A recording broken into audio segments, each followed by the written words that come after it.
সব জল্পনা কল্পনার অবসান ঘটিয়ে শেষ পর্যন্ত বাংলাদেশ ক্রিকেট বোর্ড বিসিবির নতুন সভাপতি হিসেবে দায়িত্ব গ্রহণ করলেন জাতীয় দলের সাবেক অধিনায়ক আমিনুল ইসলাম বুলবুল।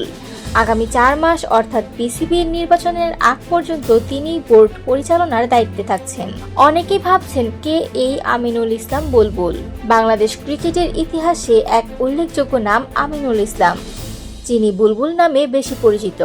একজন সাবেক জাতীয় ক্রিকেটার, বাংলাদেশ দলের প্রাক্তন অধিনায়ক এবং দেশের প্রথম টেস্ট সেঞ্চুরিয়ান হিসেবেও যার নাম স্বর্ণাক্ষরে লেখা রয়েছে। বাংলাদেশের অভিষেক টেস্ট ম্যাচে 2000 সালের 10ই নভেম্বর ভারতের বিপক্ষে আমিনুল ইসলাম তার ক্যারিয়ারের প্রথম টেস্টেই করেন 145 রানের এক মহাকাব্যিক ইনিংস। সেটি ছিল দেশের হয়ে প্রথম টেস্ট সেঞ্চুরি, যা আজও ক্রিকেট প্রেমীদের মনে গেঁথে আছে। ঘরোয়া ক্রিকেটে দীর্ঘ সময় খেলেছেন মোহামেডান স্পোর্টিং ক্লাবের হয়ে, পরবর্তীতে বিমান দলের হয়েও খেলেছেন। দেশের গণ্ডি পেরিয়ে তিনি গিয়েছিলেন ইংল্যান্ডে মাইনর কাউন্টি ক্রিকেট খেলতে, যেখানে কাটিয়েছেন বেশ কিছু সফল মৌসুম।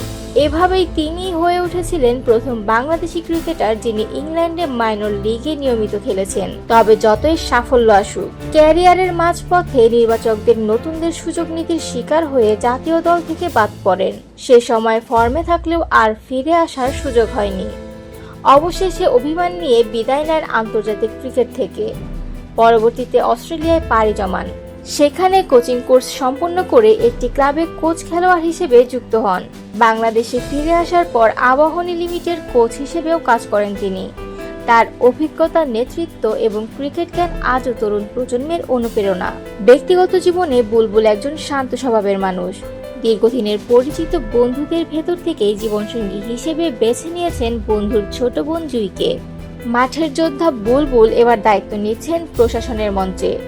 দেশের ক্রিকেটে তার এই নতুন অধ্যায়ের সূচনা ঘিরে ভক্ত সমর্থকদের প্রত্যাশা এখন আকাশ ছোঁয়া।